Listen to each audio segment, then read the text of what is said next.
To A Voice in the Influence. It is your girl, Tykeesh T. Lemons, and I am here with another episode of A Voice in the Influence. And I wanted to talk to you guys really quickly about singleness. And this message is for my single ladies, okay? Um, as you guys know, I am a single woman, and I wanted to start talking about the process of wholeness and how to get over being hurt and how to get over, let's say, a long-term relationship, maybe a soul tie, um, and really how to enjoy your singleness, and if you desire to be married, how to go through that process, being abstinent, because that is what I believe in. I mean, the journey hasn't been a perfect journey for me.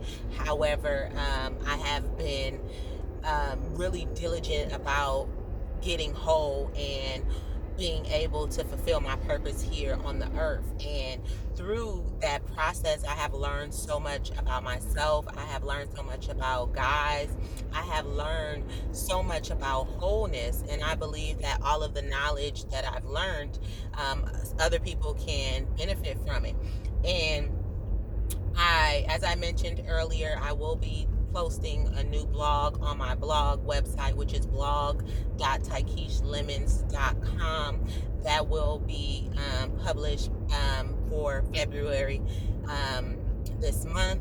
Well, at the end of this month, it'll be published, but it's for the February edition, because I will be posting a blog each month. And the title for this month is all about love is a commitment. And when you really think about love being a commitment, you think about two people, right? And what I want to pose is that when you think about love, ladies and men, you should really think about the commitment that you make to yourself. And oftentimes when people think about love, they think about two different people, being together in a relationship. But the truth of the matter is, in order to make a relationship work, in order to make a relationship last, you truly have to be whole within yourself. You truly have to be committed to being the best version of yourself. And that will require for you to love yourself. And I really believe that you can't truly understand the essence of love without learning who love is and what love is. And because I am a spiritual being living in a human body, and having a human experience, I truly believe in Jesus Christ. I believe his sacrifice was the ultimate representation of love, because I truly believe that love is a sacrifice. When you love, you sacrifice. And also, sacrifice to me is a commitment, because people are not going to sacrifice for people that they're not committed to.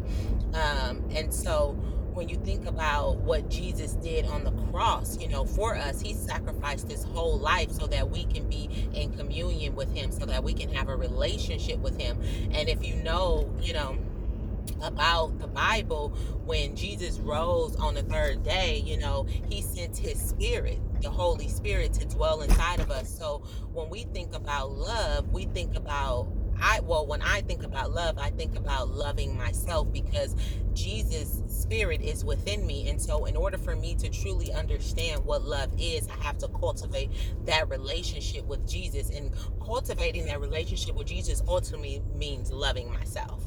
It ultimately means loving myself. And what that looks like, what does that look like, And when you really think about it, a lot of people, when they think about getting into a relationship, or they think about love, they're always thinking about what they want to receive from the other person, what they want the other person to do. And it's really about loving yourself, because when you love yourself, you create such of a intimate relationship with yourself, that anything that threatens that peace that you have with yourself, you really try to dissect it, and you really try to understand what it is before you make a true decision that could affect the peace that you have. When I say peace, I mean love. I believe that love, peace, sacrifice, all of that goes together, and to ultimately get the best out of your love experience, you have to pay attention to things that threaten that. And if you look for love outside of yourself, then you will always be unfulfilled. Because if you don't love yourself, you can't give love. You don't even understand what love is. And ultimately, it's sacrifice. And what happens in relationships with single people is that you don't truly love yourself, because you haven't took the time to find out what your purpose is. You haven't took the time to truly understand what has gotten you to the place that you're at, and also taking accountability for all of the decisions that you've made up until this point. Instead, you look outside of yourself for someone to give you a instant gratification to make you feel good about yourself. And what you have to realize about that is those instant gratifications that you're looking for, it's nothing but a chemical reaction. If you notice, like when you're in the gym, or let's say you have sex or whatever, you feel a certain way. You get this stimulants with it, which is the endorphins. Okay, they react. And so when you're looking outside of yourself for something to make you feel good, all you're looking for is a high.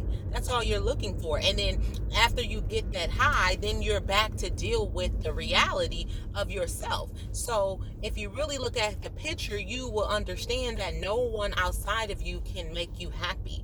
No one outside of you can make you happy.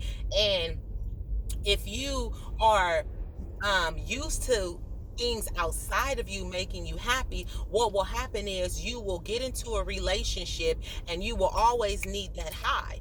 And so it's like an addiction. It's like an addiction, and you will keep on wanting that high, and you will become addicted to it. So you guys will get into it, things will go wrong, and then you make up, have your little makeup sex, and now you back to, everything is cool, lovey-dovey. But what you don't realize is years and years are going by, and you're wasting time that you could have been dealing with yourself and truly dealing with who you are, and why don't you feel valued enough to truly understand who you are and what you deserve, and learn how to love you. Because when you learn how to love you, then you can openly welcome the love from other people. You can openly welcome the love for other people. Now, that doesn't mean that it's going to feel uncomfortable, because when you first, like for me, I consider myself being a whole person. I really do. Am I perfect? No. Is there still areas that I need to work on that are still vulnerable? Yes, there definitely are. However, I'm in a place in myself where I take full responsibility for my emotions. I take full responsibility for my actions. I take full responsibility for my thoughts, my decisions. Everything about me, I take full responsibility, and I don't impose that onto other people. But I do have boundaries, and I do have standards that I uphold, because that is what I believe in. And if anyone does not meet that standard, or can't uphold a certain respect that I am value that I have for myself, in my life, then that is something that I will have to address to them, or I may not address it to them, because I may see that it's just something that they're not ready to convey. So